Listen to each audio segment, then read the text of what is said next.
Rolling నేను accept చేస్తా.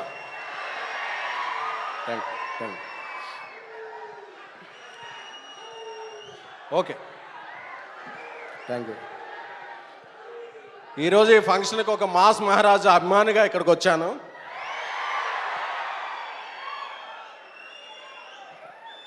అంటే ఇరుముడి ట్రైలర్ చూడక్కర్లేదు, టీజర్ చూడక్కర్లేదు, సాంగ్ చూడక్కర్లేదు. టైటిల్ అనౌన్స్ చేసినప్పుడు మాస్ మహారాజా ఆ గెటప్లో కనిపించినప్పటి నుంచి ఈ సినిమా బ్లాక్ బస్టర్ అనే ఒక ఇంప్రెషన్ అయితే మాత్రం ఇండస్ట్రీ అంతా కూడా అందరికీ పాస్ అయిపోయింది. మా కమ్యూనిటీలో ఒక 20 డేస్ బ్యాక్ వాకింగ్ చేస్తున్నాను. వాకింగ్ చేస్తుంటే ఒక చిన్న పాప వచ్చింది. అంకుల్ మీరు సినిమాలు తీస్తుంటారు కదా అన్న. అవునమ్మా అన్న. మీకు అన్నీ ఫస్ట్ డే టికెట్స్ వస్తాయా అన్న. అంటే ఆ చిన్నపిల్ల కదా, ఏదో స్పైడర్ మ్యాన్ సూపర్ మ్యాన్ అడుగుదని వస్తాయమ్మా, ఏ సినిమా కావాలని. ఇరుముడి టికెట్లు కావాలి అంకుల్ అని అడిగింది.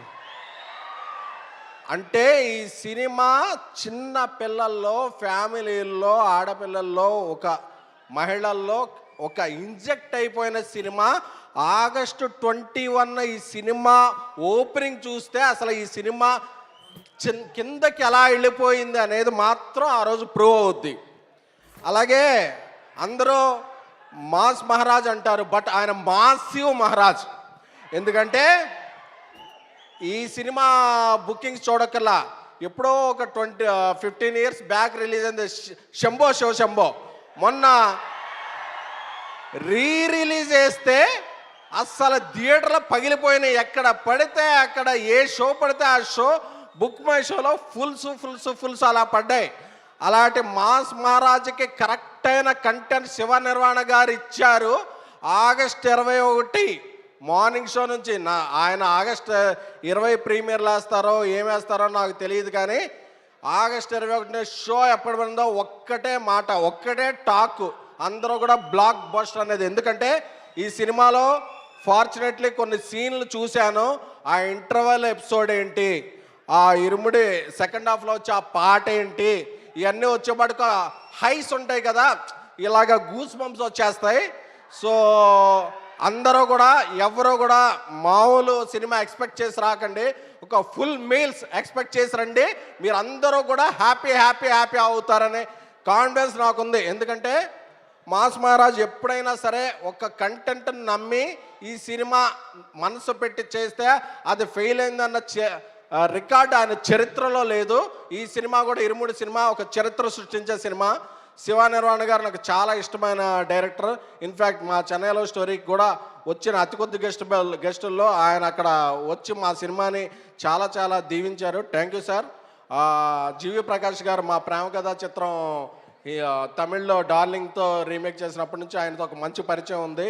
థ్యాంక్ యూ జీవి ప్రకాష్ గారు, ఎక్సలెంట్ ఇది ఇచ్చారు. సాయి కుమార్ గారు, మీరు 50 ఏళ్ళు కాదు, అంటే బాబాలు ఉంటారు చూసారా, మీరు 100, 150, 200 ఏళ్ళు వేసి అలాగా ఎప్పుడైనా సరే, ఇప్పుడు 50 ఎలా చెప్పారో అప్పుడు 100 ఏళ్ళు అయిందని చెప్పుకోవాలని కోరుకుంటున్నానండి. ప్రియా గారు, అలాగే ఇండియాస్ బిగ్గెస్ట్ బ్యానర్ మైత్రి మూవీస్ వారు తీసే సినిమాలన్నీ కూడా చాలా వేరే స్థాయిలో ఉంటాయి. అంటే ఇక్కడే బుచ్చిబాబు గారు ఉన్నారు. పెద్ద సినిమా నుంచి ఇండస్ట్రీ అనేది ఒక రేంజ్లో ఉందంటే ప్రతి 2 వారాలకు బ్లాక్ బస్టర్ వస్తుంది, ప్రతి వారం 2 సినిమాలు ఆడుతున్నాయి. ఎవరో అన్నారు అప్పుడు థియేటర్లకు జనాలు రావట్లేదు, ఏం లేదు, మంచి సినిమాలు రాక వెయిట్ చేస్తున్నారు. మంచి సినిమాలు వస్తే టికెట్ తెంచేయడానికి థియేటర్లో, అది book my show, district, walk in వచ్చి ఆడియన్స్ ఎప్పుడు ఉంటారు.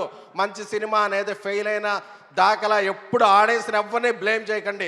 మనం మంచి కంటెంట్ ఇస్తే ఆడియన్ ఫస్ట్, అది ఏ సినిమా అయినా సరే నెత్తిన పెట్టి చూసుకునే వాళ్ళు మన Telugu audience.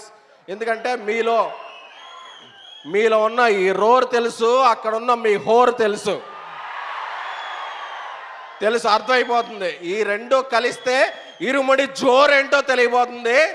So mass Maharaj come back అది, he's coming back with a banger. మీరు ఫిక్స్ అవ్వండి. August 21 Irumudi is gonna be biggest blockbuster of mass Maharaja Ravi Teja గారి కెరియర్. సో మళ్ళీ ఆ రోజు ఈ క్లిప్ తీసుకుని వేయవలసిందిగా మా వంశశాఖను కోరుతున్నాను. Thank you sir, thank you for inviting me. ఈ సినిమా గట్టిగా కొడుతున్నాం, మన మాస్ మహారాజుల అభిమానులందరికీ చెప్తున్నా, కొడుతున్నాం, గట్టిగా కొడుతున్నాం. Thank you so much. And SKN గారు ఎస్ వేదిక మీద ఉండవలసిందిగా రిక్వెస్ట్ చేస్తున్నాం. ఎస్ సాయి రాజేష్ గారు. శివ ఇందాక నీ గురించి చెప్పలేము, సారీ. మనం ప్రేమించిన వాళ్ళని మర్చిపోతుంటాం. శివాని నేను అప్పుడప్పుడు 3 గంటలకు తెల్లారుజాను ప్రేమిస్తుంటాను ఫోన్ చేసి. ఇట్లా నిన్ను కోరి పాటలు పెట్టి ఎలా శివ నీకు ఇలాంటి మ్యూజిక్ టేస్ట్ అని ఏలేలో సాంగ్ విన్నప్పుడు కూడా